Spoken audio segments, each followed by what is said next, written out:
A white student believed it would be amusing to shear a black student's hair in front of onlookers, but the reserved new student he targeted proved to possess a unique form of resilience. 13-year-old Tyrese Reddick requested little when he entered Crest Hill Middle School that Monday morning in Thousand Oaks, California. He carried his backpack, a well-used spiral notebook, and the same lunchbox he'd been using since 5th grade. His mom had written a brief message inside, as she always did, "Be yourself." That was sufficient. Tyrese felt no nervousness. He's experienced being the new student previously. 3 schools within the past 5 years, a consequence of his dad's work assisting military veterans transition to civilian life. This one didn't seem significantly different. Bright hallways, worn lockers, that familiar scratchy intercom crackle each morning. However, even before second period, he could sense the nature of this place. Students observed him. Not everyone, but a noticeable number. The long locks, carefully twisted and pulled back, distinguished him. He carried himself with quiet confidence. He avoided ostentation, opting for a simple style, clean sneakers, a tucked-in shirt, and earbuds during the bus ride. Yet, his presence was noted. In Mrs. Lamar's history class, a girl with freckles whispered, "Your hair's cool." He responded with a small, appreciative nod, but remained silent. Afterward, in the cafeteria, he located an unoccupied table close to the vending machine. He was comfortable with solitude. He enjoyed watching initially, noting who laughed excessively, who moved in groups, who acted differently than they truly were. A definite pattern existed. Crest Hill operated with unwritten guidelines. There were the drama students, the sports teams, those who wore costly hoodies and spoke as if they were online personalities. And then there were those who maintained order, deciding who held significance. He noticed one of them before the 6th period began. He was tall, blonde, and boisterous, conversing with a group by the lockers, and they were all laughing excessively at something. Therese hadn't learned the boy's name yet, but he observed how other students either displayed overly enthusiastic smiles around him or avoided eye contact. Individuals of that nature were consistently the same, those who required an audience. Therese continued walking. Upon arriving home that afternoon, he placed his bag near the kitchen door. His mother was preparing red beans and rice, humming softly. "How was your first day?" she asked without turning from the stove. He shrugged. "Same as usual." "Did you make any friends?" she inquired. "Not yet." His father, seated at the table in a pressed polo, looked up from his tablet. "Are people staring?" he asked. Therese paused. "Don't hesitate to address it," his dad said, his voice even. "You don't need to prove anything to anyone, but you also won't allow them to take advantage of you. Do you understand?" Therese nodded. "Yeah. You're not attending that school simply to endure it. You are there to command your presence, silent if you desire, vocal if you select, but never allow anyone to define you based on their assumptions." His dad expressed himself in that manner often, not through formal talks, but through subtle guidance, valuable insights woven into the aroma of coffee or while tending to his boots in the garage. Therese paid close attention. He consistently listened. The following morning, as he secured his hair back in the mirror, he reflected on his father's words. He didn't need to create a disturbance. He simply needed to be dependable. However, even dependability couldn't prevent a storm from developing. Within the first week, Therese understood the social dynamics well. Crest Hill wasn't overtly unfriendly, but it had its nuances, those subtle cues that revealed the power structure. And centrally positioned within that was Brent Granger. Brent wasn't the largest student, but he carried himself as if he were. His dad owned and operated Granger Buick GMC, a car dealership located off the main highway, and it was well known throughout town. He habitually wore his hoodie halfway off his shoulders, kept his socks pulled up high, and had a knack for transforming every classroom into his own personal game show. Teachers put up with him. Students either adored him or actively avoided eye contact. There was no middle ground. Tyrese understood this perfectly. Brent wasn't seeking popularity. He wanted to be feared, admired, and followed. He had cultivated this reputation through a deliberate strategy, employing boisterous jokes, harsh nicknames, and ensuring he had an audience whenever he criticized someone. On Wednesday, Tyrese passed the outdoor basketball court during lunch. Brent was present with his group, Logan, Bryce, and Chadwick, all 8th graders, all known for being loud. Chadwick noticed Tyrese first. "Yo, new kid, do you play?" he yelled, spinning a ball on his finger. Tyrese continued walking, his earbuds in. Brent gave a smirk. Was he really spending that much time on his hair? The others chuckled. Tyrese remained unfazed. However, he registered every comment. Later that day, Logan brushed against him in the hallway. "Oops," he stated matter-of-factly, without acknowledging him. It wasn't accidental, it was a challenge. That night, Tyrese sat on the back porch with his dad, an ice pack on his knee. He'd received a hard elbow during PE basketball. It was the same group. Insufficient for a formal report, but enough to send a message. His dad looked at him, but remained silent initially. "I'm good," Tyrese stated. "I know you are," his father responded. "But being good isn't the same as being ready." Ready for what? Tyrese pondered. He didn't desire to be the angry child. He didn't want to be a target, either. He simply wanted to be left undisturbed. However, individuals like Brent tend to recognize those who are reserved. They test and provoke, anticipating a vulnerability. And Tyrese? He remained steadfast. He was carefully considering his actions. Friday arrived. It was gym class time. The locker room before the bell consistently held a peculiar atmosphere, a combination of boisterous energy and the scent of deodorant. Tyrese was securing his shoelaces when Brent entered late, holding a pair of scissors. "New kid?" Brent called out across the room. "Did your mom forget to give you a haircut?" Tyrese remained silent, continuing to tie his shoes. "Man, you're sporting a whole jungle on your head." Several students laughed. A few appeared awkward, but offered no comment. Then Brent approached. He held the scissors in one hand, mimicking a playful gesture, waving them around. "Just saying, bro, you'd probably make a whole wig with what you got." Tyrese finally looked up, maintaining a calm demeanor, his eyes steady. He appeared neither scared nor angry, but completely focused. "You good?" Tyrese asked, his voice low. Brent blinked. "What?" I said, "Are you good?" Brent stared at him, momentarily disoriented. "You talk now," he snapped, attempting to regain his composure. "Man, whatever." He turned and left, discarding the scissors into a locker as if they held no significance. Yet, Tyrese understood the gesture. It was a display of dominance, a deliberate act. Brent, however, was unprepared for the consequences when the pretense ended. By the start of the second week, a change was palpable. It wasn't overt, nothing that could be documented in an official reprimand. Still, Tyrese sensed it. Entering class, he noticed subtle looks. Not fear, not interest, simply observation. A posture of expectation, as if everyone anticipated a confrontation. He preferred to avoid entanglement. Within Mr. Delano's science lab, he heard a student whisper, "That's the person Brent is involved with." During lunchtime, another student subtly shifted their tray when Tyrese took a seat at the table's end.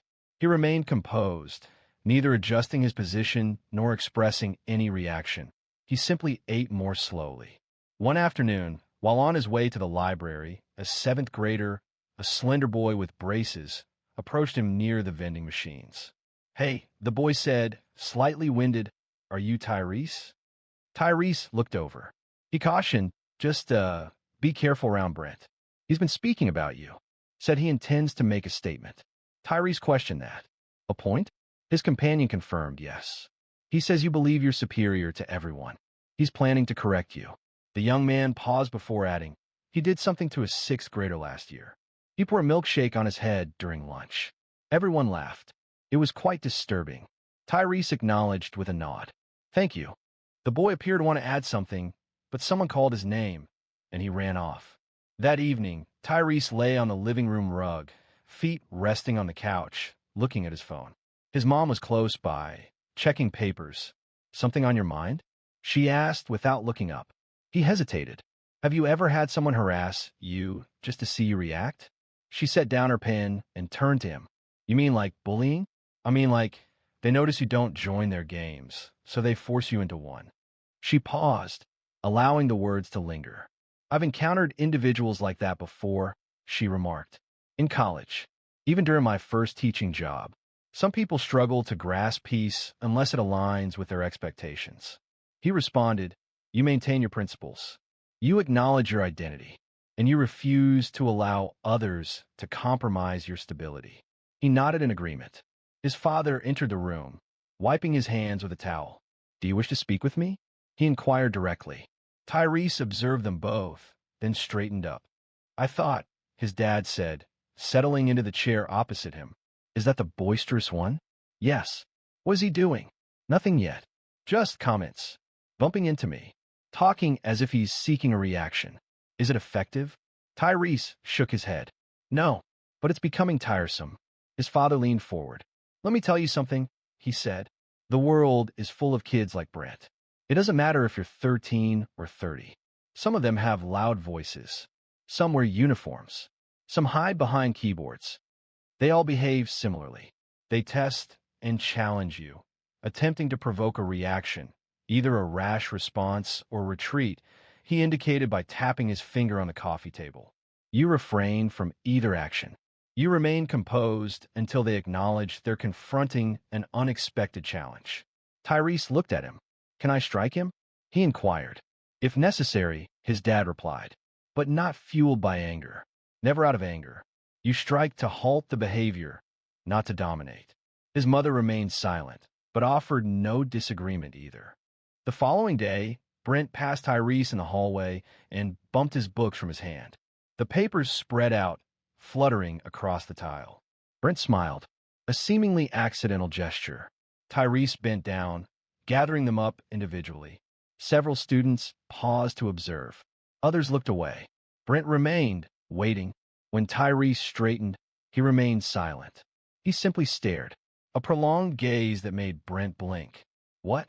Tyrese spoke, his tone even, just enough to convey, I see you.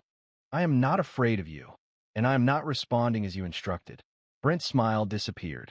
However, some individuals require explicit clarification, detailed step by step. It was gym day once again, and the locker room was filled with typical middle school activity. Sneakers scraping against the floor, lockers banging, the sound of inexpensive deodorant spraying permeating the space. Tyrese consistently prepared quickly. He entered and exited swiftly, avoiding conversation, showing off, or joking. He approached it as a task. When he entered, Brent was already present, seated on the bench as if expecting someone. It seemed he was the observer now. Tyrese remained composed, located his locker, entered the combination, and concentrated on changing. He sensed eyes on him, not just Brent's, but others as well. Logan, Bryce, and Chadwick. Even some students who typically stayed out of things. Yo, Brent said, rising deliberately. You still rocking those spaghetti ropes on your head? A faint sound, like laughter, rippled through the room, but it lacked strength, as if even amusement had become weary. Tyrese concentrated on his shoes, securing the laces firmly. Brent approached. He retrieved an object from his pocket. Scissors, silver, sharp, and genuine, likely taken from an art class or workshop. Have you ever considered change? Brent inquired, manipulating the scissors with 2 fingers as if they were a plaything. It could tidy you up. You might actually appear normal. Tyrese raised his gaze, his face blank, without a flicker of movement. Brent smiled. Before anyone could intervene, he reached out and cut. A moment of dread. The cut was clean at the base. It fell to the floor like a fallen leaf. Several children gasped. One whispered, yo. For a brief instant, everything paused. Tyrese rose, steadily, without haste, without hesitation. His expression remained unchanged, but something shifted behind his eyes. He looked down at the dread on the floor. Then he looked up at Brent. You think this is amusing? He asked. Brent smirked, slightly. Tyrese did not shout. He did not lash out. He advanced, composed, deliberate, and struck Brent with a quick elbow to the chest. Brent recoiled, astonished, gasping. Before he could respond, Tyrese intervened once more. Rotation, sweep, ascent. Brent fell heavily to the ground, without flourish, without ostentation. Simply efficient motion. His father had instructed him in that. Accuracy, not force. Brent attempted to rise. Tyrese positioned a knee on his chest and moved in close. "You do not touch me again," he stated. Voice even. Never. The room was utterly silent. It was documented. Naturally, Coach Timmons entered the room just 2 seconds afterward. Tyrese signaled, using a whistle as if they were on a football field. "Hey, what's happening?" Tyrese retreated. Brent was on the floor, one hand pressed to his ribs, the other still holding the scissors. Coach addressed both boys. "Office now." The journey to the principal's office was quiet. Tyrese remained silent. Brent attempted to portray himself as the injured party, murmuring about his intentions and claiming it was merely a joke, his hands visibly shaking. Principal Rossner observed them, her expression stern behind her square glasses. "Begin speaking," she instructed. Brent spoke first, attributing the incident to Tyrese, asserting that he reacted inexplicably and it was a misunderstanding. Tyrese remained silent, patiently waiting. Subsequently, he retrieved an item from his pocket and placed it on the desk, a cut dread. He maintained direct eye contact with Principal Rossner. "He brought scissors to school." Rossner blinked as he cut my hair. Her face remained still, though her eyes shifted. She then turned to Brent. "Is that true?" Brent stammered. "It was a joke. I wasn't going to actually—" "You cut his hair?" No response was given. "I want your parents here." "Now." Coach Timmons stood behind them, arms crossed, silent. 20 minutes later, Tyrese's mom arrived, entering calmly but with firmness. She sat next to her son, placed a hand on his shoulder, and looked the principal directly in the face. "Before we say a word," she stated, "I want to know if you all understand what this means." Rossner exhaled slowly. "We're handling it." "You better." But the truth was, this wasn't just a school issue anymore. It was bigger, and it wasn't going away quietly. By that evening, the video had already started making its rounds. It wasn't a long clip, just 10 seconds, but it showed everything. Brent moved forward with scissors. Tyrese advanced, executing a takedown. Following that, there was a close-up shot of Tyrese leaning in, appearing composed and resolute. The quietness in the locker room spoke volumes. The incident spread through group chats and Instagram stories. Even a few students from Northwood High School shared it with captions such as "He messed with the wrong one," and "Brent got folded." Tyrese made no posts about it. He offered no comments. He felt no need to. His parents were seated at the kitchen table, facing Principal Rossner and Brent's parents, Dean and Colleen Granger. Dean was wearing an expensive watch and a blazer with jeans. Colleen had sunglasses resting on her head, as if she had just left a country club brunch. "Let's be clear," Dean stated, attempting to take charge of the discussion. "Our son made a mistake, but it was simply a prank. Boys his age do not always grasp boundaries. Cutting someone's hair is assault." Tyrese's mother responded, her tone sharp. "Not a prank." Dean questioned the situation. Tyrese's dad moved closer. "Let me explain, man. I served in the Marines. I've led squads in countries you couldn't find on a map. You know what isn't tolerated, regardless of location? Disrespect, particularly when it's masked with explanations." Colleen moved in her seat. "We're just suggesting that maybe your son reacted excessively." Tyrese's mom slowly turned toward her. "Repeat that." "I'm just saying. Perhaps a less forceful approach would have been preferable." Brent did not inflict any physical harm. "Cutting a child's hair without permission is a humiliating act," Rossner finally stated. "Regardless of Brent's intentions, the effect is the same. And if it had been your son's hair, Mrs. Granger, I doubt you'd view it as humorous," Dean said, folding his arms. "So what's the next step? Will Brent be suspended?" "He's suspended for 10 days, Rossner replied directly. "And, subject to the school board's review, we might consider a longer suspension," Dean remarked. Regarding the incident, Rossner stated it was about bringing a weapon into the school, targeting another student, and provoking violence, not over a haircut. Tyrese remained silent throughout the entire discussion, his hands in his lap and his posture upright. He displayed no signs of gloating or smirking. Outside the room, several students observed through the glass door. News of the event had quickly circulated. The following day at school, Tyrese walked the hallway as he typically did, but a noticeable change was present. Some students acknowledged him with nods. Several people simply moved aside to let him pass. A seventh grader approached and exclaimed, "Yo, that thing you did was crazy." Tyrese continued walking. He had no desire for attention and just wanted to get to class. During math, Logan and Chadwick remained silent, offering no jokes or taunts. Brent's group had dispersed. Lacking their leader, they didn't behave as they usually did.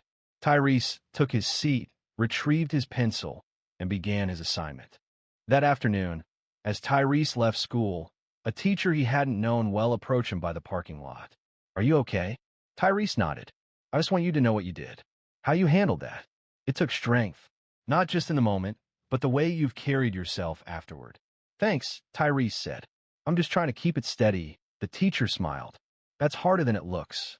But respect earned through silence doesn't fade easily, and Brent was beginning to learn that the hard way. Brent's 10-day suspension felt lengthy for all except him. As he remained at home, restricted and disheartened, the school continued. He had anticipated students would support him, perhaps dismissing the situation as they typically did. However, a shift occurred. Students weren't simply avoiding him. They were discussing him. Murmurs in the hallways, uncomfortable pauses in group chats, videos circulated with captions such as "not so tough now" or "play stupid games." Brent's reputation suffered a significant blow. It fractured. Tyrese continued to be consistently present. Headphones on, locker tidy, assignments completed punctually. He avoided any displays of arrogance or a triumphant demeanor. However, his presence felt more substantial now. Not intimidating, simply resolute, as if he was unyielding. The following week, the school arranged a facilitated meeting between the families. An opportunity to discuss the incident and, at least from the district's perspective, reinstate a conducive learning atmosphere. Tyrese was reluctant to attend. His parents advised him, sometimes the most impactful action is simply being present. And that's what he did. They convened in the counselor's office. It was a small room with a circle of chairs that didn't match. Brent entered with a tense neck and a wounded sense of self. He avoided eye contact with Tyrese.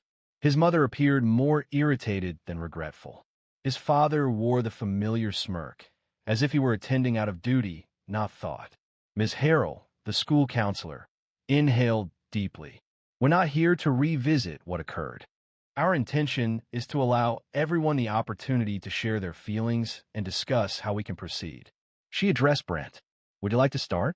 Brent adjusted in his chair. "I was simply joking around. There was no intention behind it." Tyrese remained silent. Brent continued, "I didn't realize it would be such a significant issue." Tyrese's mom raised an eyebrow.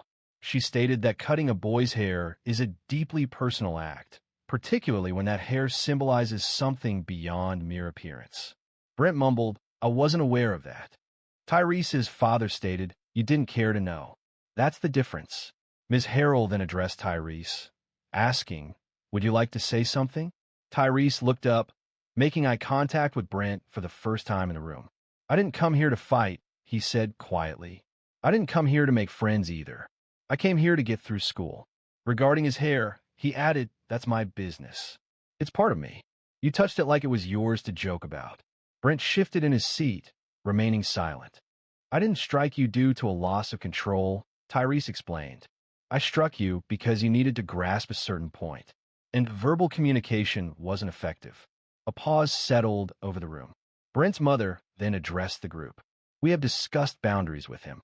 "Have we, Brent?" Brent responded with a restrained nod. "Yes." Ms. Harrell added, "Occasionally, consequences provide more valuable lessons than spoken words." She then turned toward Tyrese. "Are you satisfied with the current situation?" Tyrese gave a slight shrug. "I do not require an apology." Brent raised his head. "I do apologize, however."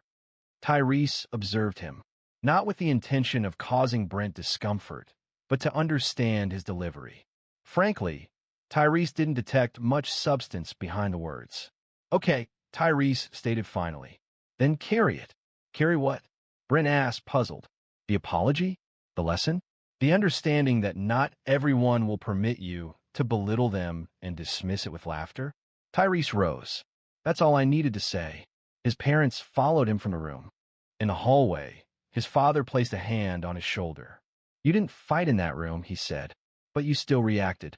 He continued, but the thing about true strength? It doesn't manifest in punches. It shows up in how you choose to leave. A week later, Crest Hill Middle held a school-wide assembly. Officially, the assembly was about respect and accountability, but everyone understood what caused it. Even teachers were discussing the incident in the break room, though no one voiced it directly. A palpable restlessness filled the gym as students, anticipating a standard presentation and hollow words, grew bored. Then, Principal Rossner took a surprising action. She approached the front without a microphone, relying solely on her voice and a confident stride.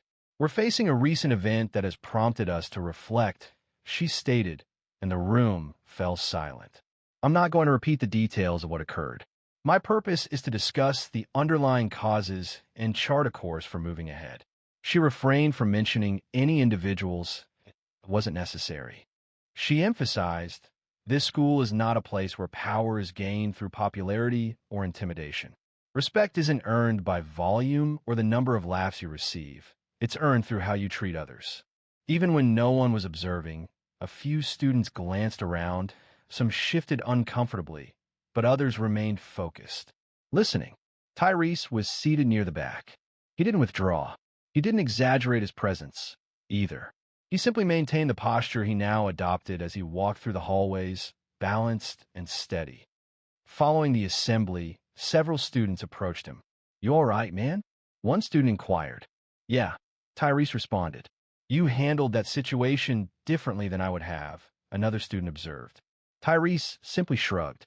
A sense of silent acknowledgement began to replace the previous laughter. Even the faculty noticed. Mr. Delano stopped him following science class and remarked, I hope you're proud of how you conducted yourself. Tyrese smiled and replied, I'm just trying to be steady. The significant event occurred a few days later during art class. Miss Ruiz gave the class a project exploring identity, focusing on self-perception and external perception. She indicated the project could take any form, such as a painting, sculpture, or even a college application. Tyrese created a painting, a portrait of a boy with locks, cropped, and one missing. The depiction wasn't conveying sadness or anger, but rather portraying the boy standing tall amidst a storm, with other figures indistinct in the background. When he shared his work, the class fell silent. I created this, he stated, because occasionally people fail to understand how profoundly something seemingly insignificant can matter. They dismiss it as mere hair or a simple joke, but it holds deeper meaning. It's about what it symbolizes. The room was silent. Miss Ruiz's eyes filled with tears, but she remained silent. She simply nodded. That day, after school, Brent walked past him in the hallway, unaccompanied, without his usual entourage or any commotion. He offered a brief glance. Not an apology, not a confrontation, just recognition. Tyrese nodded once. Nothing further. It wasn't a close bond, but it was a respectful separation. Returning home that evening, his mom was preparing sweet potatoes in the kitchen. Did the art project go well? She inquired. Better than well, he replied. His dad entered from the garage. Did you receive a response regarding your student council essay? His father asked. Yes, Tyrese confirmed, smiling. You're accepted, his father said, pleased. Calmly, proudly. You deserve that, he said. Afterward, as Tyrese prepared for bed, he gazed into the mirror. One section remained noticeably shorter than the others. He hadn't corrected it. He chose to do it this way, not because he lacked the ability, but because it wasn't necessary. It served as a reminder of the challenges he had already overcome, of what didn't break him, of who he was before, during, and after the storm. Because some conflicts aren't about achieving victory. They're about ensuring the subsequent one doesn't unfold in a similar fashion.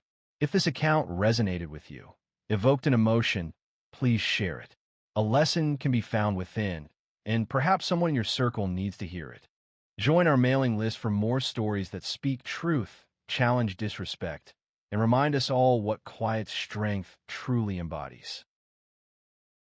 The dog appeared to be solely for emotional support, but when the child performed a quiet signal, the dog revealed a truth that had remained unspoken. The courtroom in Toledo, Ohio, felt overwhelmingly large for her. 8-year-old Tanya Ellison sat upright in her chair, her feet dangling above the floor, holding the leash of her golden retriever, Milo, firmly in her hands. Her braids were neatly done, and her pink barrettes made a quiet clicking sound with any head movement. She spoke little, showed no signs of nervousness, simply remained still and observant, appearing remarkably composed for a child in a room filled with unfamiliar faces, awaiting a discussion of subject no child should need to comprehend. Beside her, Milo remained motionless as well. He sat close, his eyes partially closed, his comforting presence against her leg. Many assumed the dog's purpose was to ease her anxiety and provide a sense of security within the imposing environment. And while that was a contributing factor, there was a deeper significance, far more than met the eye. From a bench, Judge Mark Halbard looked down. He was in his 60s, his gray hair thinning and his glasses perpetually sliding down his nose. Throughout his career, he had presided over numerous cases, gang violence, difficult family court proceedings, and even widely publicized trials. However, something about this young girl held his complete attention. Perhaps it was the calm focus in her eyes, or perhaps it was the dog, or maybe it was the fact that not a single person in the courtroom, even the defense attorney, was able to elicit a reaction from her. The room held a considerable number of people, enough that quiet murmurs occasionally arose as someone moved closer to whisper. Seated on the left was the defendant, Russell Banning, a man in his late 40s with short hair, a pressed shirt, and his hands carefully placed in his lap. His lawyer repeatedly tapped a pen against the table, anticipating the cross-examination. Tanya had not yet glanced at Russell. Kendra Ellison, her mother, was seated 2 rows back, quietly holding a tissue in one hand and a cross necklace in the other. She hadn't uttered a word since entering the building, simply keeping her gaze fixed on her daughter, hoping the moment would quickly pass. She feared it wouldn't. Judge Halbard then cleared his throat. "Mrs. Ellison, are you ready?"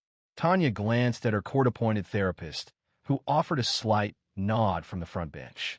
She did not return the smile, only offered a single nod. "Yes, Your Honor," the therapist responded on her behalf. "She is ready." The judge nodded briefly and turned to the bailiff.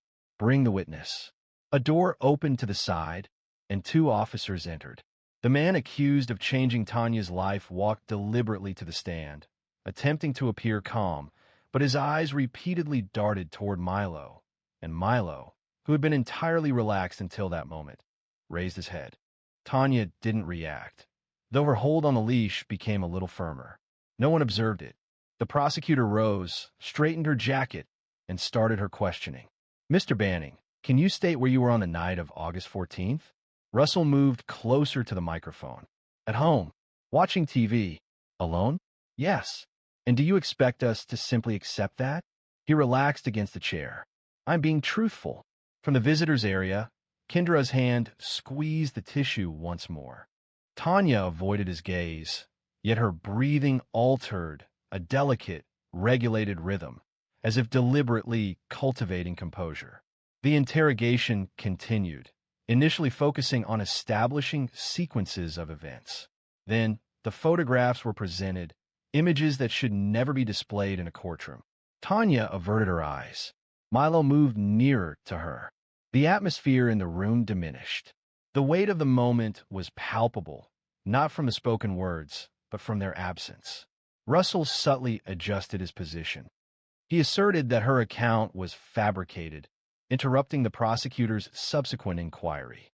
"That dog," he commented, "is simply trained to respond. This entire situation is a fabrication." At that moment, Tanya deliberately raised her hand, positioning it behind her back. She then tapped her fingers twice, gently. The movement was subtle, barely perceptible. A missed blink would have meant overlooking it entirely. Milo's ears immediately rose.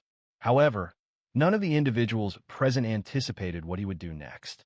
Approximately 2 months prior to the court proceedings, Tanya was seated on a folding chair in her aunt's backyard in Decatur, Georgia, observing Milo pursue a red tennis ball across the lawn. The sun was beginning its descent, bathing the surroundings in a golden hue. She held the ball in her hand, but refrained from throwing it. Not yet. Her aunt, Carla Newsom, stood nearby with her arms crossed, a gentle smile gracing her features. Carla was resilient. A retired canine handler, she had previously worked in narcotics in Dallas before relocating closer to family. Around Tanya, that rigidity eased. Carla knelt beside her and met her gaze. "Are you certain you want to do this, dear?" she asked. "We don't have to if you're not ready." Tanya didn't respond immediately. She looked at Milo again, now lying on his back in the grass, tail thumping. Then she looked back at her aunt. "I don't want him to look at me," she said quietly. Carla nodded. "Then we'll teach Milo how to watch for you." It started gradually with simple games. Carla would often sit on the opposite side of the yard with a companion, role-playing as if they didn't know each other. If Tanya tapped her left shoe one time, Milo would remain still. If she tapped twice behind her back, Milo was trained to move and position himself between her and the person in front of her. This required consistent effort. Each day following school, and every weekend. Tanya was reserved, but she demonstrated a strong focus. Milo learned rapidly. He possessed a calm demeanor, intelligence, and above all, unwavering loyalty. Whenever he noticed Tanya exhibiting tension, he would instinctively move nearer. A strong bond was forming between them, a quiet and specialized team with a shared, unspoken mission. Carla observed them from the porch, occasionally recording observations, and, at other times, allowing them undisturbed time. On one evening following their work, Carla offered Tanya a bottle of water and sat close to her. "You need to understand that in court they may question your account," she stated cautiously. "Adults often feel anxious. They resist being proven incorrect." Tanya averted her gaze. "What if I make a mistake?" Carla reassured her. "You won't. And should you become overwhelmed, that's why Milo is present." He intended for them to recall his perspective. A moment of stillness followed. Then, an unusual inquiry from Tanya arose. "Do you believe he recalls what he inflicted upon me?" Carla remained silent. She preferred not to deceive. Therefore, she responded, "Perhaps not as you do, but individuals like him retain enough to be apprehensive of the truth." That evening, Kendra arrived to collect Tanya. Her gaze was weary, posture slumped. Carla drew her away before she re-entered the vehicle. "She possesses greater resilience than appears," Carla murmured. "Ensure she isn't bearing this burden by herself.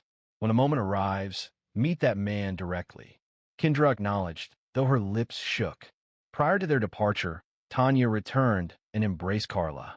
"Thank you," she whispered against her shirt. Carla held her a little longer than normal. The day preceding the court appearance, they conducted one final meeting. Carla wore an old hoodie and mirrored sunglasses, attempting to replicate the courtroom environment. She even rehearsed a few assertive phrases she envisioned a lawyer might use. It wasn't ideal, but it provided assistance. Tanya signaled Milo. Milo positioned himself between her and Carla, remaining steadfast, vigilant, unwavering. Carla felt a constriction in her throat. "Okay," she stated, her voice softer than normal. It was one thing to be prepared, and another entirely to witness it unfold in actuality. Back in that courtroom in Toledo, Tanya remained perfectly still. Milo, now attentive, hadn't moved since she gave the double tap. Russell Banning observed a change in his posture, moving from relaxed to protective. His head rose, his chest moved forward, and his eyes focused intently on the man seated across the room. He subtly leaned away, holding the witness stand's edge. His expression grew strained, though he attempted to mask it with a forced smile. The gesture was not returned, neither by the jury, nor by the judge, nor even by his own attorney, who briefly looked at the dog with a worried twitch in his jaw. Andrea Selden, the prosecutor, paused briefly before resuming. "Mr. Banning, you previously testified that you were by yourself on August 14th. There were no witnesses and no communication records like phone calls or text messages. Is that still your account? Russell moved his chair. That is what I stated, yes. Andrea approached him. You also affirmed that you had never encountered the minor involved in this case, correct? His gaze momentarily moved towards Tanya. Correct. I'm not familiar with her. Never spoken to her? No. Never visited her school? I said no. The atmosphere in the room became more subdued. The quiet rustling of papers had ceased. Every gaze was fixed on Tanya. She remained looking down, but Milo hadn't diverted his eyes from Russell. Not once. Judge Halberd leaned forward a little. Andrea turned to Tanya, her voice softening. Tanya, do you feel safe right now? Tanya didn't speak. Instead, she reached down and touched Milo's back. He didn't move, but the growl was so quiet, it almost sounded like a tremor. Just enough to be heard, enough to shatter the silence. Russell blinked. I want to be clear, Andrea stated, maintaining a calm tone. The dog had been specifically trained for her protection, under the direction of a certified canine handler. He is not reacting to anxiety, but to behavior. Gerald Lasky, the defense attorney, abruptly stood. Objection. This is speculative. Judge Halberd raised a hand. Sit down, Mr. Lasky. You will have your opportunity. Gerald resumed his seat, appearing unassured. Andrea approached the bench and picked up a small folder. Pursuant to the court's approval, I would like to present a short video documenting Tanya's therapy sessions. Permission granted, the judge stated. The screen descended behind the witness stand. A video commenced playing. It depicted Tanya in her aunt's backyard, peacefully walking with Milo. Carla appeared in the frame, portraying different scenarios. One tap, Milo remained by her side. Two taps. He advanced, his demeanor shifting similarly to how it had been in court. Following the video's conclusion, a significant silence ensued. Judge Halberd then addressed Russell directly. I have presided over many trials. I have encountered numerous courtroom dogs, therapy animals, and trained service animals. However, I have never witnessed an animal react with such immediate instinct. Russell attempted to speak, but remained silent. Tanya then raised her gaze, deliberately and quietly. Her voice, when she spoke, was gentle. He does not speak loudly. He only whispers. Andrea turned towards her with kindness. Who, dear? Tanya indicated the man on the stand. Him. A profound silence filled the courtroom. Russell rose quickly. This is a fabrication. Are you allowing a child and a dog to determine my fate? Milo advanced, his growl intensifying. The bailiff intervened swiftly. Sir, please be seated. However, Russell remained standing. He increased his volume. This isn't factual material. It's maneuvering, Milo stated, with a single distinct bark. The judge struck his gavel. Sufficient. Any further disruptions, and you will be ejected from this courtroom. Russell retreated to his chair, his face ashen. He mumbled something quietly, but it was inaudible. The jury observed intently, motionless. Tanya leaned back in her chair, her hand still on Milo's back. She remained silent. However, the truth was no longer concealed within the evidence or legal language. It was now plainly visible to all. One could sense the gravity of the situation. It wasn't a boisterous moment. It wasn't theatrical. It was silent, as if the atmosphere in the courtroom had been suddenly removed. Judge Halbert straightened his glasses and looked toward the bailiff. Let's take a 5-minute recess. He addressed the jurors. Please remain seated. The gavel struck the desk, yet there was no movement. There was no whispering, no throat clearing, only silence. Milo stood motionless, positioned before Tanya, gazing intently at Russell Banning as if he possessed prior knowledge of the outcome. Carla, positioned behind the barrier, made eye contact with her niece. She offered a slight nod, not to influence her, but to signal her presence. Weeks earlier, she had explained to Tanya that you don't need to be loud to anyone. The truth doesn't always need to shout. Sometimes it simply observes. That's what Milo was doing currently, observing, remaining still. Across the room, Russell was falling apart. He pulled at his collar, adjusted his posture, and spoke quietly to his attorney. His voice had changed, now more pointed and uncertain. The composed demeanor he's arrived with was gone, replaced by a noticeable unease. It was obvious to everyone. "Your Honor," Andrea said softly, easing the strain, "could the child please stay seated here with her support animal during the break?" The judge nodded. "She may remain seated as long as she is comfortable." Gerald Lasky, still red-faced, leaned toward Russell, whispering intensely. But his client appeared to be sweating now. Milo hadn't moved. He didn't bark again. He didn't growl again. He didn't need to. The prosecutor approached Carla close to the bench. Was that signal scheduled for today? Carla didn't blink. It was always a last resort. She had never used it until now. Andrea nodded slowly. He must have triggered it without even knowing. She knew what to look for, Carla said. He must have done it before. Back at the bench, Judge Halberd reviewed the footage again quietly on his monitor. His lips tightened. He'd been on the bench long enough to know that not all evidence fits neatly into paper or testimony. Sometimes it walks on four legs and growls when a child is too afraid to speak. Following the recess, the proceedings restarted as if no interruption had occurred. However, a change was palpable. "Your Honor," Andrea stated, rising to her feet, "with your permission, I would like to recall Detective Lorna Morales to the stand for a brief clarification." "Proceed," the judge responded. Detective Morales approached, her boots making a quiet clicking sound on the tile. She had been involved in the investigation from the beginning, when the available evidence consisted of a nebulous assertion and a child hesitant to articulate their account. Earlier, her statement had been concise. Andrea presented her with a printed photograph. "Detective, is this familiar to you?" Morales examined the image. It depicted Russell Banning at an elementary school field day, Tanya's school. He was not an employee. He was not a parent. He was simply a guest volunteer coordinated through a now-defunct mentorship program. Was this man permitted access to the children without supervision during the event? Andrea inquired. "No," Morales stated directly. He was not. "And was he discovered in a classroom alone with a student?" "Yes, Tanya Ellison." There it was. That was the moment Milo shifted again. His ears twitched. His body leaned forward just slightly, defensively again. Every juror's eyes followed that subtle movement. Andrea turned to the jury. "You observe the video. You observe the training.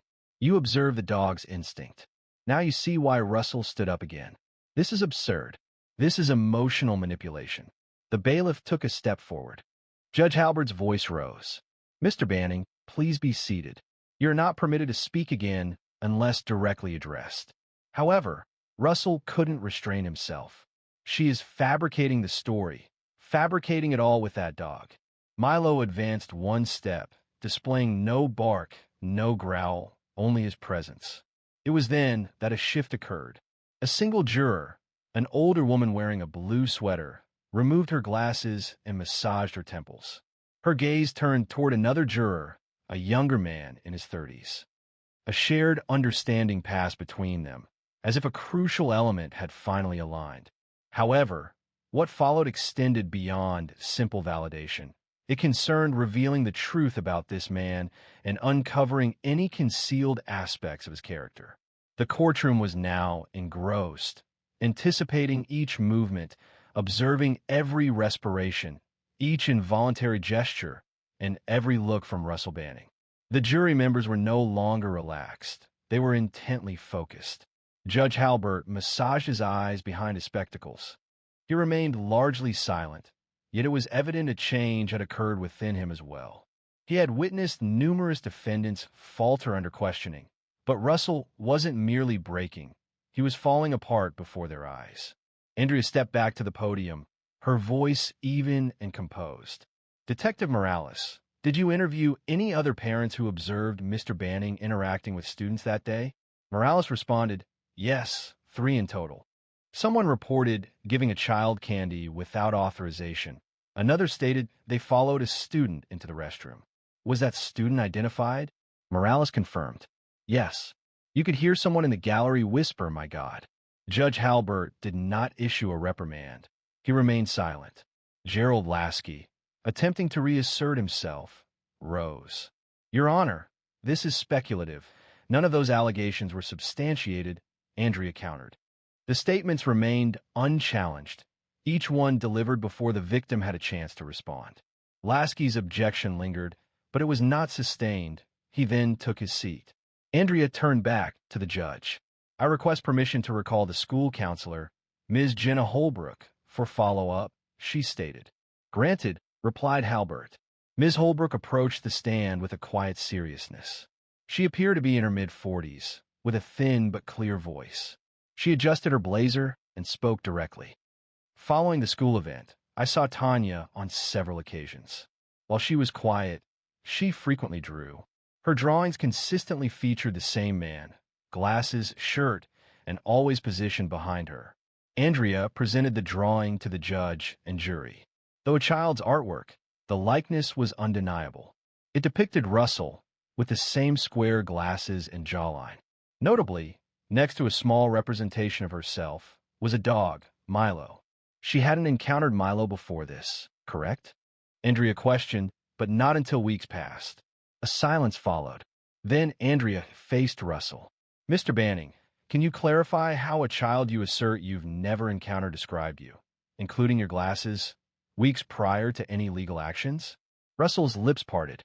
He closed them, then opened them again. "I'm unsure," he mumbled. "Perhaps she's disoriented or recalling something," Andrea suggested. The jury remained impassive. The entire courtroom did. Immediately afterward, the courtroom doors swung open.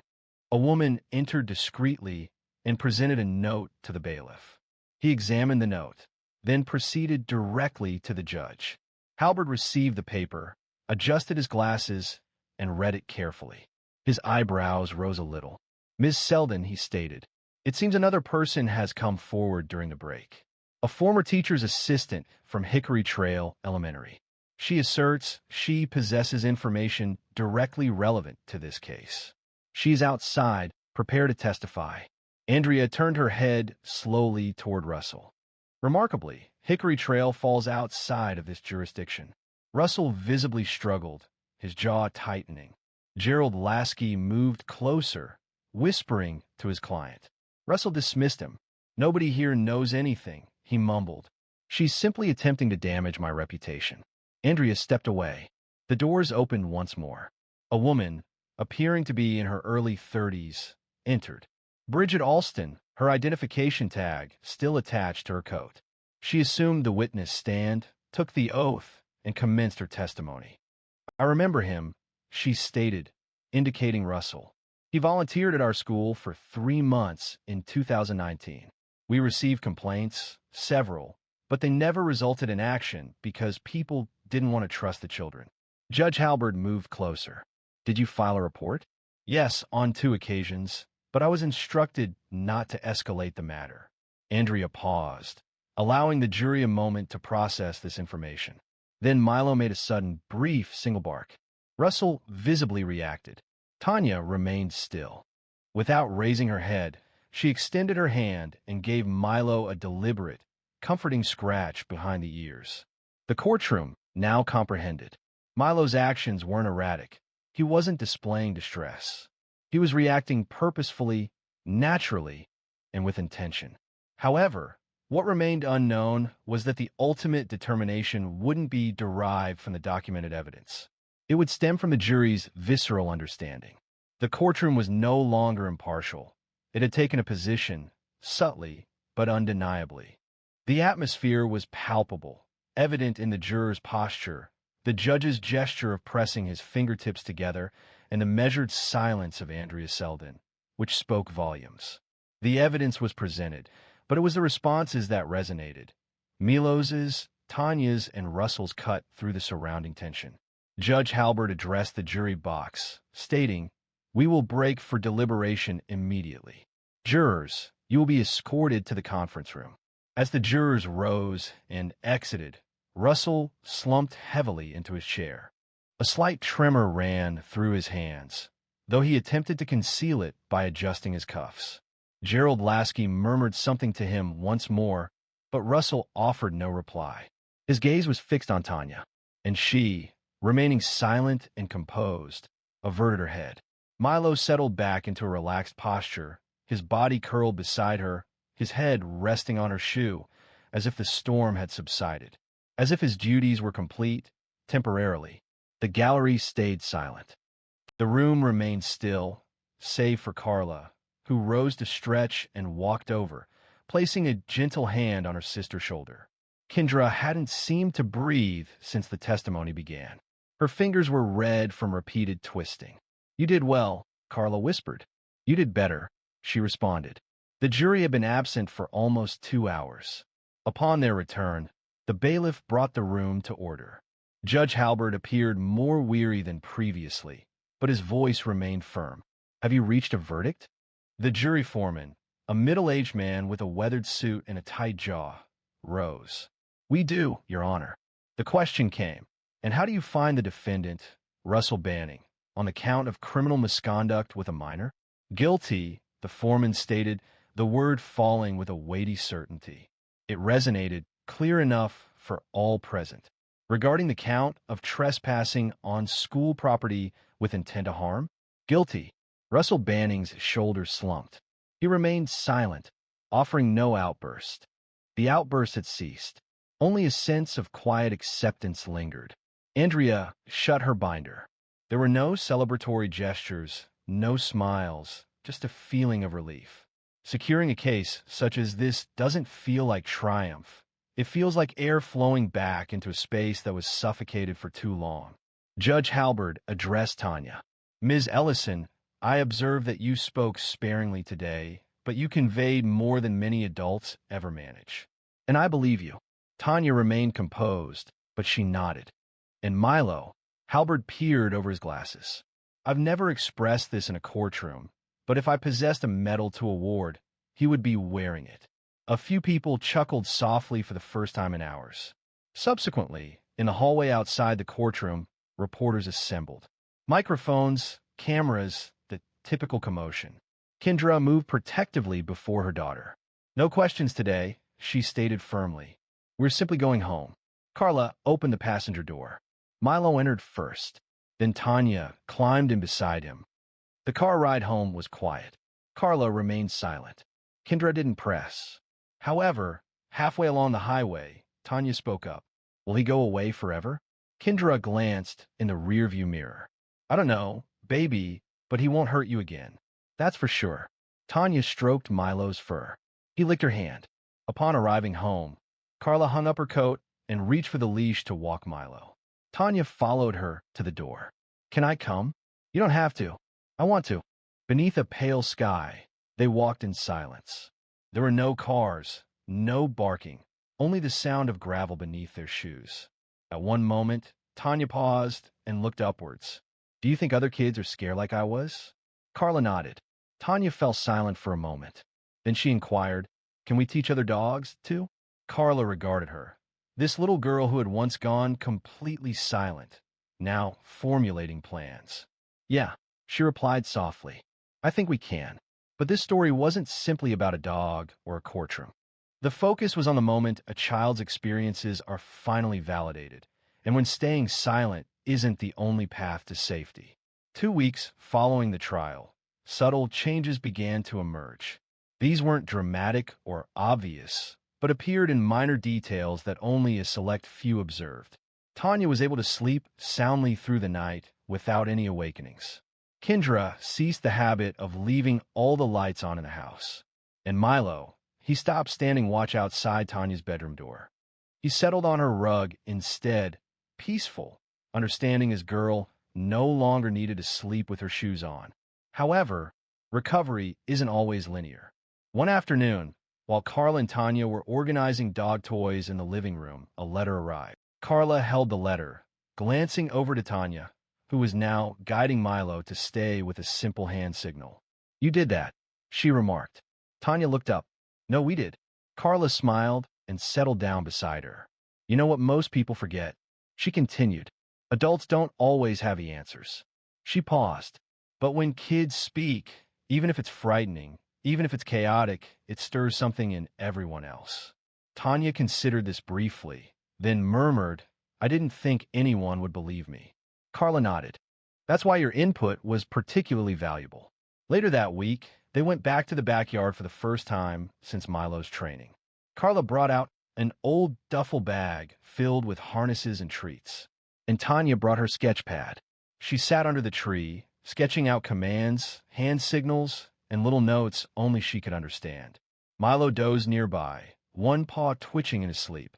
Kendra came outside, holding 2 lemonades. I was thinking, she said, handing one to Carla. Perhaps we could discuss partnering with the local shelter and see if they would allow us to train a couple of dogs there. It would be a small undertaking, just a trial run. Carla raised her eyebrows. Are you certain? Kendra replied with a half smile. Yes, but I'm tired of being afraid. A few months later, they were conducting weekend sessions at a small training field in the city park. They called it Signals, and word spread slowly. Parents brought kids, shelters brought dogs. Some of the children didn't talk much, some didn't talk at all. Without fail, they appeared every Saturday. Even Milo, despite his advancing age, consistently attended. He remained silent, offering no barks or growls, but observed attentively. Tanya would position herself at the forefront, notebook in hand, providing instructions in concise, easily understood steps. A microphone was unnecessary. People drew near to listen. Periodically, she would look towards Carla, seeking confirmation. Carla would respond with a thumbs up, or occasionally simply offer silent encouragement if you got this. And Tanya succeeded. Individuals who had learned about the case would approach Tanya in public. Some offered thanks, while others remained silent, simply smiling and departing. Tanya didn't require recognition. She found satisfaction in the possibility that someone, somewhere, might now be more likely to believe child. One evening, while closing up the field, Carla asked her, "Do you ever wish that day in court had unfolded differently?" Tanya looked up from brushing Milo's fur. No, not even a little. She shook her head. If it hadn't occurred as it did, nobody would have witnessed who he truly was. Carla paused. The quiet confidence she held for her niece continued to surprise her. Prior to leaving, they paused before the small painted sign near the gate. It displayed Sig Nulls in red, with a paw print substituting the A. This was Tanya's suggestion. Carla placed her hand on Tanya's shoulder. You transformed something terrible into something that helps people, she said. Tanya smiled. He helped me first, she replied. She glanced down at Milo. He blinked up at her, his tail wagging softly. He no longer required instructions. He was already prepared, and perhaps that was the intention. It's often the case that those who appear least imposing possess the most profound insights. And frequently, the most subdued voices resonate most powerfully, particularly when someone or something offers unwavering support. If you've reached this point, thank you. Consider this a prompt to pay close attention, especially when interacting with children, and to trust their instincts when they express discomfort. You may be the only person to do so. If this story resonated with you, please consider subscribing and sharing it with someone who might benefit from hearing it. Remember, there's always someone waiting to be believed. A judge publicly fined her concerning a small cross necklace, believing she was simply another person present. However, when she rose and spoke, the entire courtroom became quiet, and the subsequent events left even the bailiff astonished. Alana Merriweather did not go to the Rutherford County Courthouse, anticipating conflict. She went to support her younger cousin, Deshawn, who'd been arrested following a routine traffic stop that had escalated into a considerably larger matter. She requested a day of leave from work, chose a navy blue blouse, slacks, and flats. The outfit was simple and understated, yet respectful. A delicate gold chain with a small cross hung around her neck. It was not ostentatious, barely noticeable unless one looked closely. Someone did notice. The courtroom was full. It contained people awaiting their turns, lawyers reviewing documents, and deputies positioned along the walls. Alana settled into the second row, remaining quiet and composed. Her purse rested in her lap. She nodded softly to her cousin, who appeared exhausted from stress, his eyes weighed down by fatigue. He remained silent, offering her a look of thanks. That was sufficient. Judge Raymond Keller entered with his characteristic formal walk. The judge was known for a particular demeanor. Across Murfreesboro and in surrounding areas, Lawyer spoke of his meticulous nature, traditional, direct, and unyielding. A Vietnam veteran who transitioned to a legal career, he regarded the courtroom as a space of great importance. His space. The bailiff called the room to order. Before proceeding, Judge Keller addressed the room, looking at the attendees as he said, "I'd like to address a matter of decorum." He looked directly at Alana. "You, ma'am, the one in blue. Please rise." Alana blinked, surprised, and slowly stood. Her heart thudded a little faster, but she kept her posture straight. "You're wearing a religious symbol," he said, his voice firm. "That's not permitted in my courtroom. Neutrality matters here." A fine of $50 was levied for disrupting court decorum. The room fell silent. Some individuals adjusted in their seats. Others averted their gaze, visibly uncomfortable. Alana did not respond immediately. She was familiar with being publicly singled out, questioned, and dismissed, yet she still felt surprised. A fine? For wearing a necklace? She glanced at the bailiff, then back to the judge. "Your Honor," she stated calmly, "is this a published policy?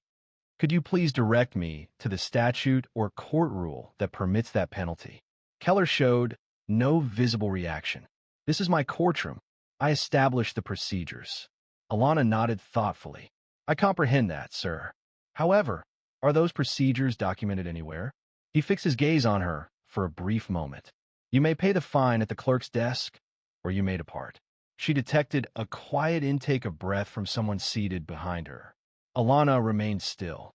She did not speak louder. She did not engage in debate. She merely inclined her head slightly and stated, "I am not leaving." A gentleman in the front row, an older man wearing a tan suit, lifted his eyebrow. His gaze moved from her to Judge Keller and back again. Judge Keller slowly straightened his robe. "Then you will be held in contempt?" The bailiff subtly changed his stance. The prosecutor set aside his file. A palpable change occurred. The atmosphere felt denser, not with theatrics, but with focused concentration. Alana released a single breath through her nose. "I'm here to support my cousin, Deshaun Grissom.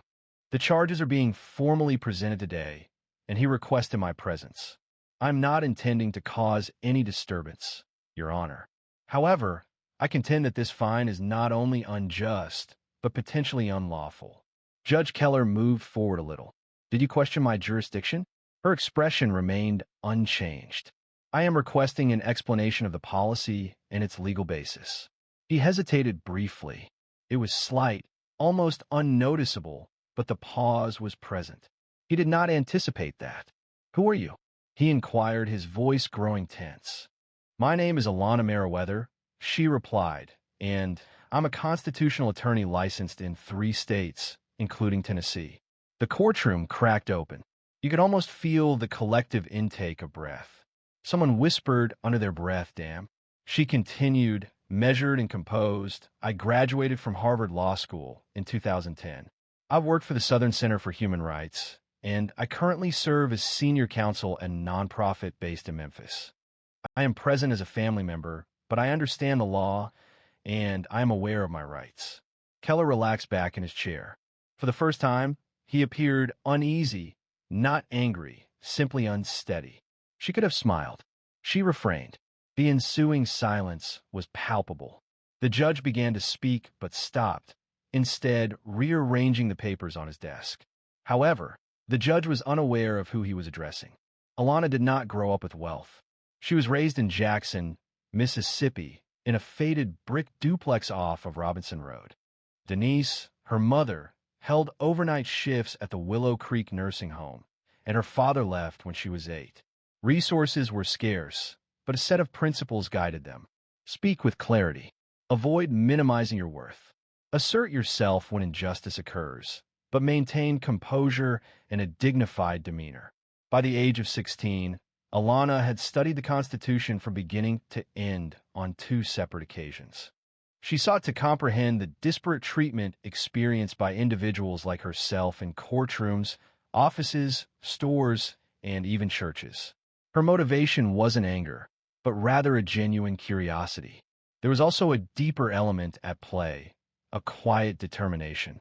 People consistently underestimated her, not only due to her brown skin or her choice to wear her hair natural, but also in subtle ways, like overlooking her in meetings. She remembered the way older male attorneys would address her as young lady, within rooms filled with men experiencing thinning hair and fragile egos. She quickly understood that possessing brilliance was insufficient. There were times when it needed to be carried quietly, allowing them to believe they were more astute, until they unwittingly stepped into a carefully constructed plan. When Alana was accepted into Harvard Law, it felt less like a joyous occasion and more like a validation. She had previously informed her high school counselor that her aspiration was to become a civil rights attorney. A genuine laugh escaped her. Then, she cautioned that law school presented fierce competition and wasn't necessarily a viable option. Alana remained silent. She simply intensified her studies. While attending Harvard, she wasn't boisterous. She found no need to be. She consistently occupied the front row of each constitutional law class, rapidly taking notes and posing questions that caused professors to pause. People began to observe her, yet still regarded her as unusual. This perception never felt satisfactory to her. After graduating, she declined 2 offers from large firms seeking impactful work.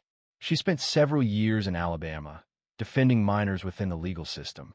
Then, she moved to Memphis to join a nonprofit dedicated to combating housing discrimination. While she didn't gain widespread recognition, her work secured people's release from jail and kept families in their homes, transforming lives. Throughout this, she consistently wore her small gold cross, a deeply personal symbol. The brooch had been her grandmother's, accompanied by a handwritten note. It read, "Wear this when you need to be reminded you're not alone." Her grandmother never removed it. Not once. Not even in court. Therefore, when Judge Keller singled her out, calling her out as if she were a disruptive teenager in detention, it didn't unsettle her. It evoked memories of the instances she's experienced being looked at and not truly seen. They never anticipated her.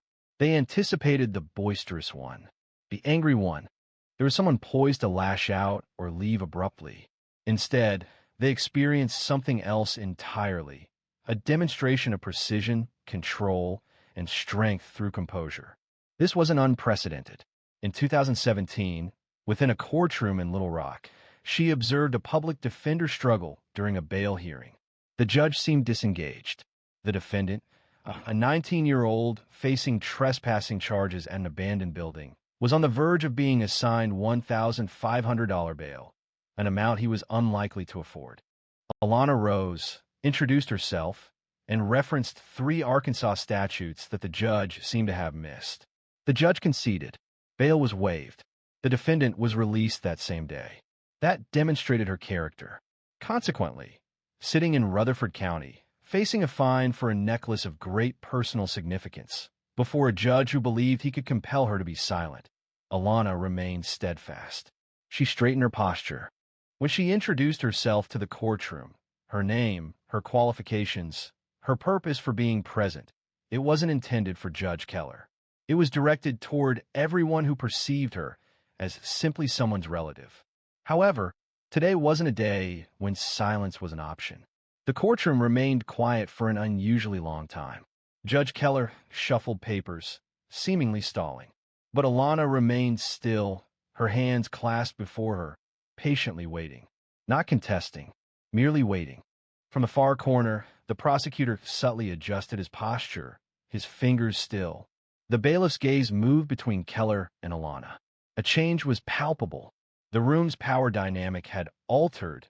It wasn't solely emanating from the bench. Keller spoke, clearing his throat. "This court will proceed with the next case." He refrained from mentioning the fine again, at least for now. However, the absence of his usual reprimand was keenly observed. Deshawn's case was then called. He remained standing, still wearing the wrinkled button-down shirt from county lockup. He looked at Alana, his eyes reflecting both pride and concern. She offered him a singular, composed glance, a look conveying, "Don't panic. I've got this." The public defender approached the table. However, before he could speak, Alana moved forward. "Your Honor," she stated distinctly, "with the court's permission, I would like to represent Mr. Grissom today. I've reviewed the charges and spoken with him. He desires me to stand in his defense. Judge Keller looked up.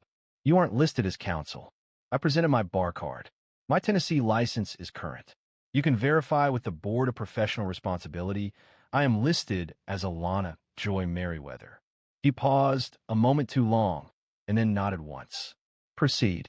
Alana moved to stand beside Deshawn.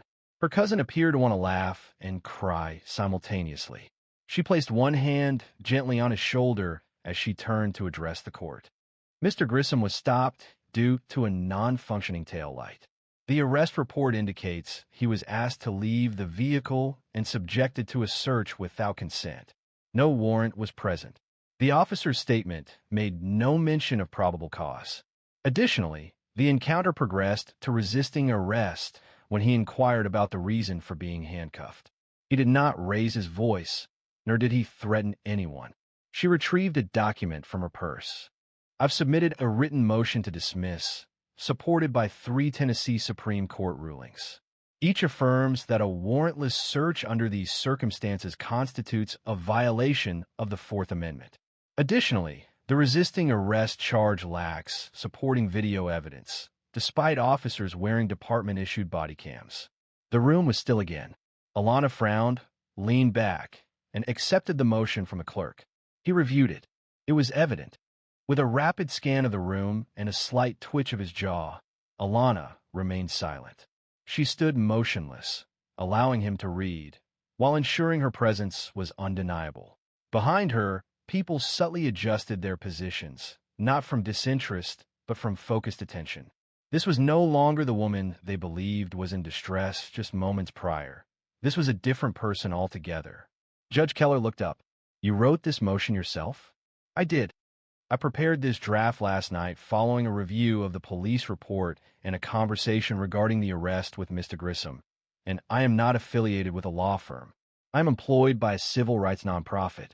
Our organization focuses on due process violations, housing discrimination, and wrongful convictions. The judge tapped the motion lightly on the desk. Your client's record? No prior arrests. No violent offenses. He's a full-time electrician's apprentice, simply trying to get to work on time the day this occurred. Another long silence. Keller turned to the prosecutor. State's position?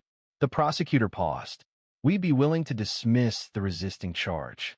Maintain the traffic infraction. Alana spoke again, her voice resolute. We'd agree to that only with the court confirmation that the search was unlawful. Mr. Grissom deserves that documented. It was a confident move. No apologies. No hesitation. Simply a direct, justifiable request supported by legal precedent. Keller observed her. The courtroom rarely witnessed such assertiveness. A woman, a black woman, effortlessly navigating legal procedures. She did so without displaying anger or arrogance, simply presenting clear and precise facts. He adjusted his glasses. The motion to dismiss was granted. The traffic infraction remains with a warning, and no fines will be assessed. Alana offered a subtle nod, devoid of a smile or celebratory gestures. She then turned to Deshawn. You're free to go. He paused momentarily, as if his body needed time to process the news. Subsequently, he left the defendant's table and embraced her firmly. A murmur rippled through the courtroom once more. It wasn't regarding the case itself, but about her. However, what Alana did next silenced everyone. Instead of returning to her place, she faced the bench, her voice remaining calm. Before I sit down, Your Honor, I would like to formally challenge the fine issued earlier this morning. Keller visibly recoiled, as if startled.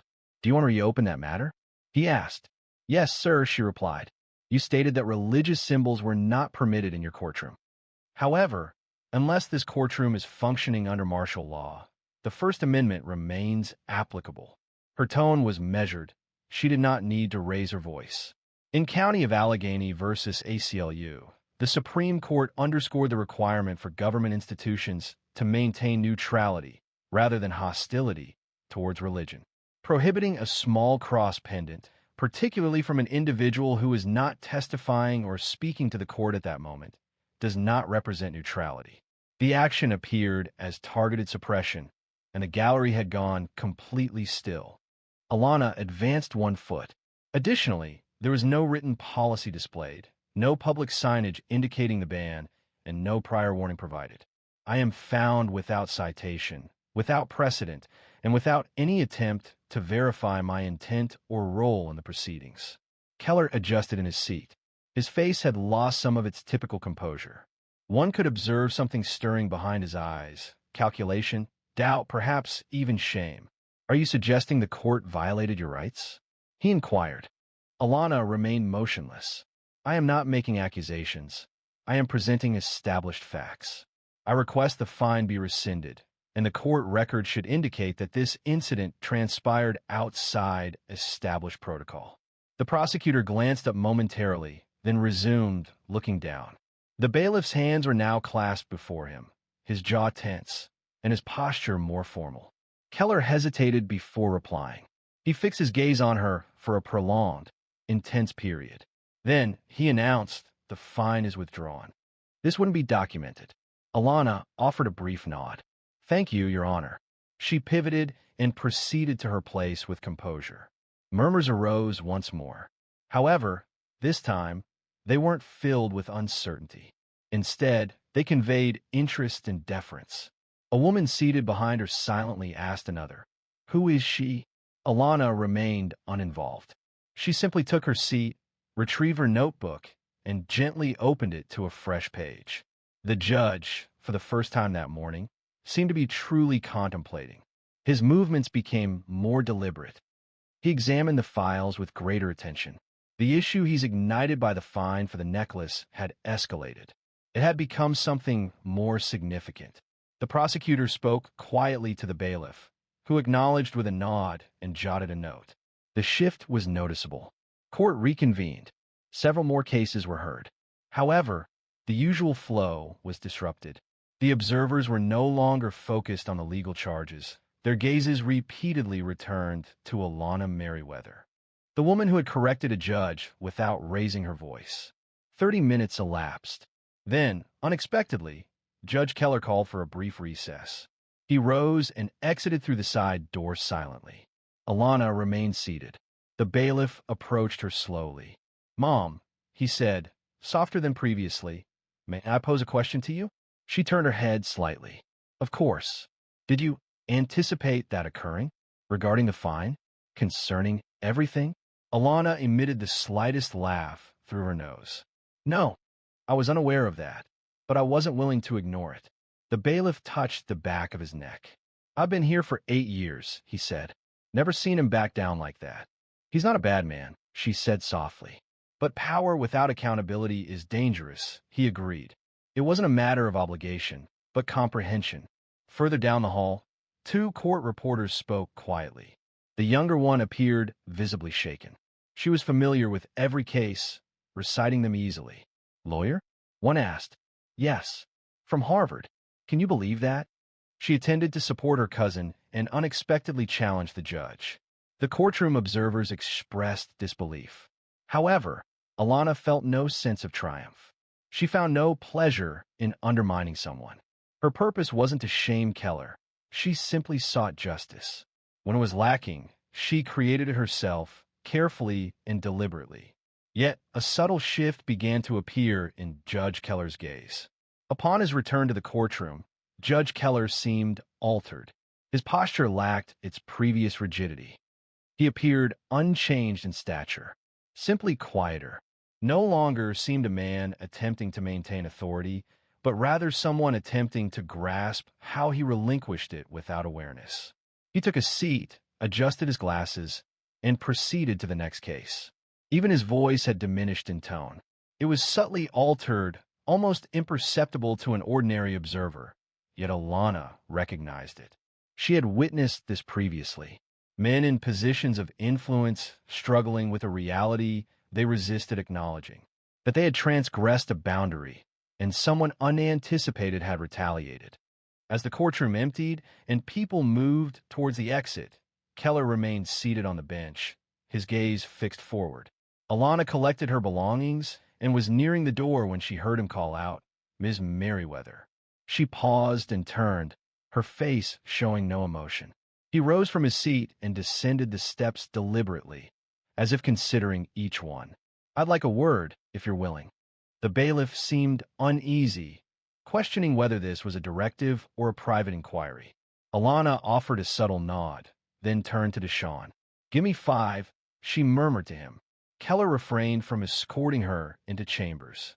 They remained just outside the vacant courtroom, maintaining enough distance for some discretion, yet remaining visible. He cleared his throat.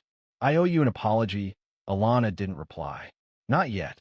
She allowed him to formulate his thoughts. "I formed an assumption," he proceeded, "an inequitable one, regarding your intentions, regarding your position.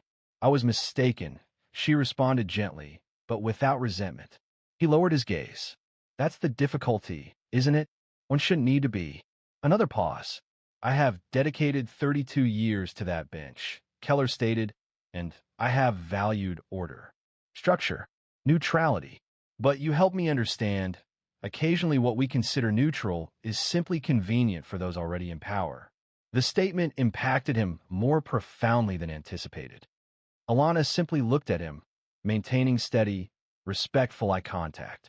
There was no trace of ego, only honesty in her silence. "I don't expect forgiveness," he stated, "but I will say this. I won't forget today." Alana offered a slight nod. "That's all I hoped for."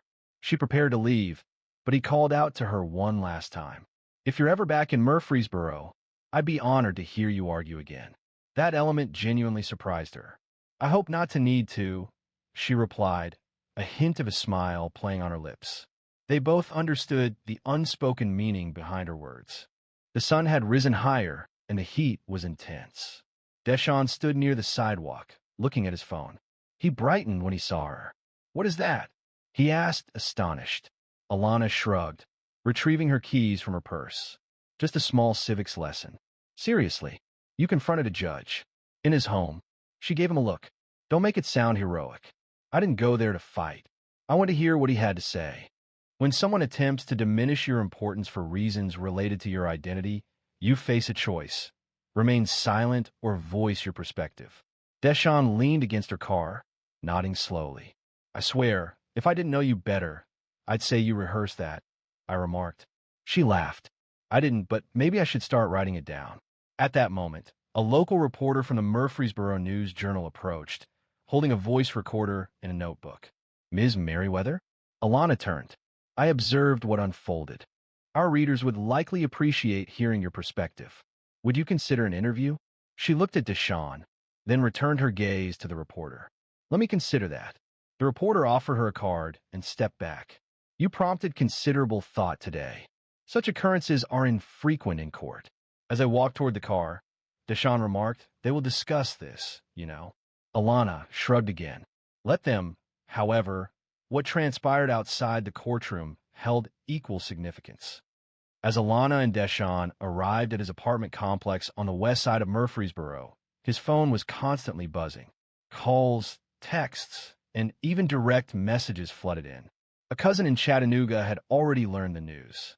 A friend from high school had sent a screenshot of a local news blog displaying the headline: "Attorney silently dismantles courtroom bias. Judge withdraws fine, dismisses case." Deshawn looked at her, his eyes wide.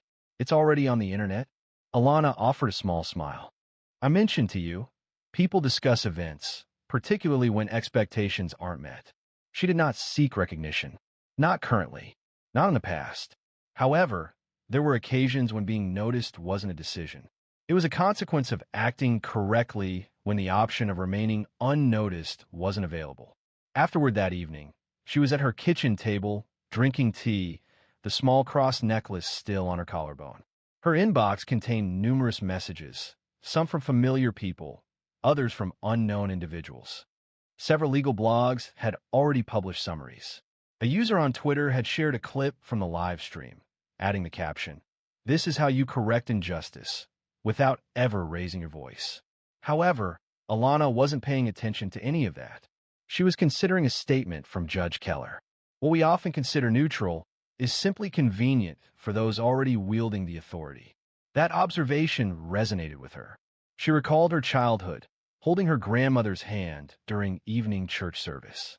The pastor's words resonated. Sometimes the loudest thing you can do is not shout. It's stand. Initially, it seemed like a poetic statement. Now it felt genuine. The following day, she returned to her position at the nonprofit office in Memphis. Her colleagues did not alter their behavior toward her. There were no celebratory balloons or enthusiastic applause. Instead, one of the interns presented her with a file and requested she review a housing complaint by noon. She appreciated the normalcy of it. Information still circulated, even without her direct involvement. A week later, she received a call from the Middle Tennessee State University Law Department. They were planning a community forum concerning courtroom ethics and bias, and a member of their board had recommended her as a speaker. She nearly declined. Nearly. Then she recalled the courtroom, the shift in people's gaze when they recognized her as an individual, and how many others remained voiceless, awaiting someone to advocate for them. Consequently, she consented to participate in the forum. 14 days later, a pastor from a church in Smyrna contacted her.